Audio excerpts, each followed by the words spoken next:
and also an expert in climate finance. So again, sir, being from a public sector entity, and also you have about the overview of the climate change impacts in Pakistan and the current economic situations.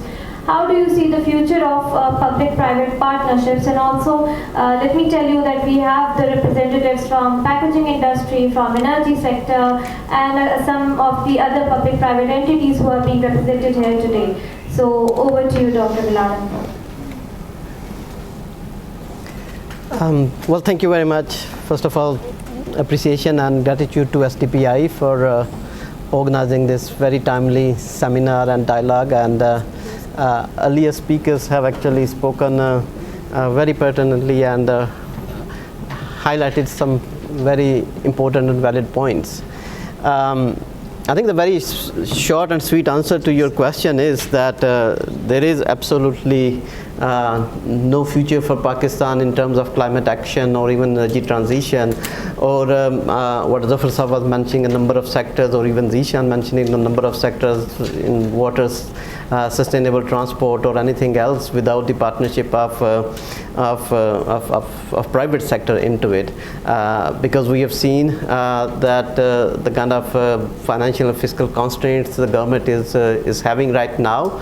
So I think in this kind of scenario, in this kind of context, it is extremely unrealistic to think that any meaningful action can be originated and initiated in Pakistan. So the private sector have to come in, the private sector have to kind of take the baton and take the control, because there are a number of investment opportunities for the private sector. And we're talking a lot about the bankability of the projects. Well, to be honest and to be very fair, I think this is not extremely difficult to have investment viable opportunities in Pakistan, because we know that for sure. One thing is the opportunities are abundant, and secondly, I think when we're talking, especially when we're talking in the context of international investors, the marginal abatement cost in Pakistan for almost every sector is much lower as compared to other countries, even countries in the region as well. So, I mean, in this particular context, I think the question is, if this is the scenario, if this is the situation, Pakistan is widely recognized being climatically vulnerable, what we have seen in the last year by the floods. If the opportunities are there, then what is the reason that why we're not being able to attract the investments? And once again, the kind of a very escaping answer to this is that we do not have the national capacity, and we are not being able to put together the right kind of projects, which to a very large extent is true, by the way. But I think the bigger picture is, or the more concerning picture is, that we haven't done much of the effort and the work in terms of building our capacity either. And some of the very kind of a rudimentary work which attracts the investments, which basically make a country investment ready country, I think even that is very much missing as well. So I think that kind of a framework, policy framework and procedural kind of a framework, once that is established, I think a lot can be achieved. What is out there, and the abundance of the opportunities which are in existence in Pakistan. I think in the specific context of COP28, once again, I would just like to mention that if I say that, being the person who have actually professionally grew up in the COP process, and I would say that the COP28 is not only important, but this is a kind of an inflection point of all the COPs. What do I mean by that? I think the one thing is the agenda and the kind of the critical issues which are set out and placed in the agenda for COP28. Global stock taking being one. Article 6 full-scale operationalization is another one. And to be honest, taking a very realistic kind of approach and realistic assessment of where do we stand, and how the ambition level and the actions needed to be scaled up. I think that need to be addressed as well.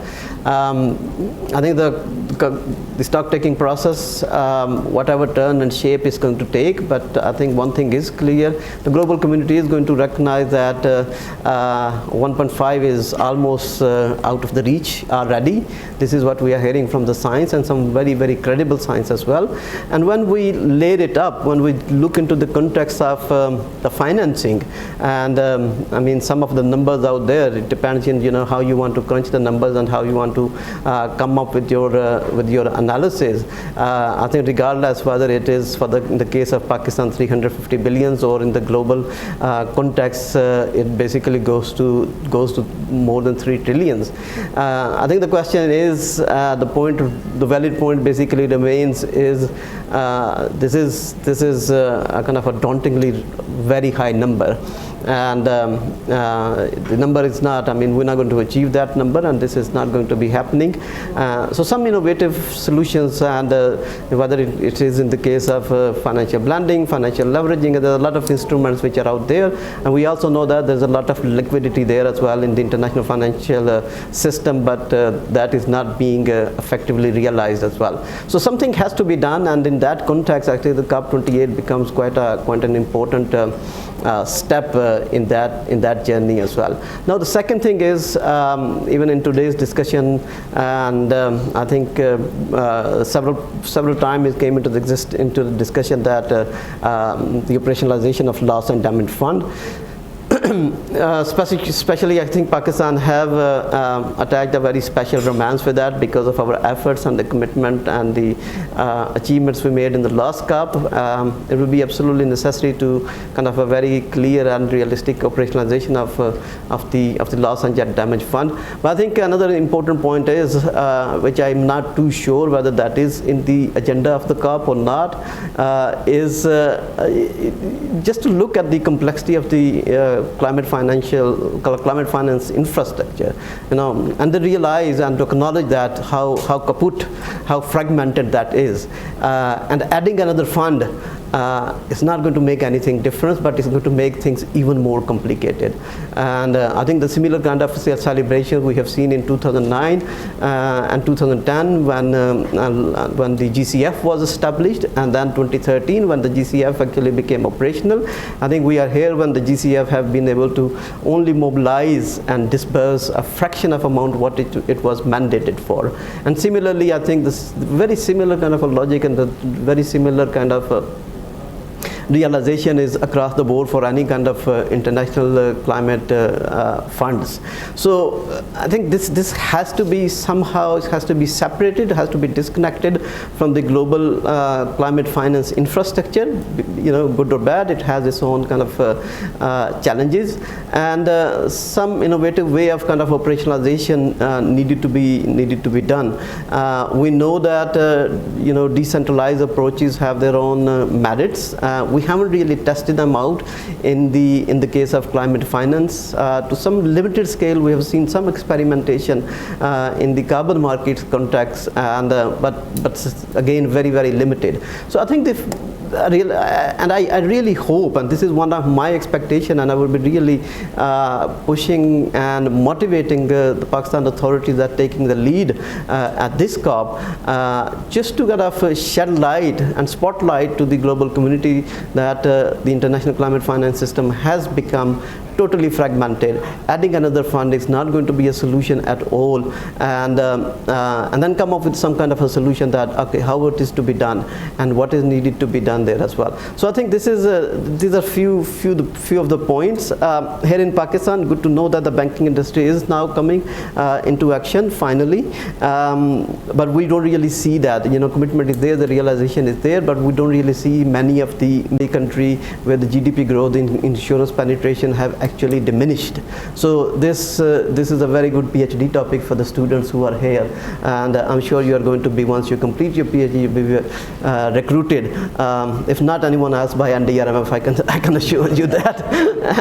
But I think this is one of the challenge here in the market. So I think without, wherever the bottlenecks are, wherever the challenges are, I think that need to be addressed. First, that need to be somehow acknowledged, realized, and secondly, that need to be addressed. Otherwise, I think it just remains as unrealistic as we're seeing in other areas as well. But insurance industry, I'm seeing an action. I'm seeing quite an excitement, and then the investment opportunities are out there. Those need to be grabbed.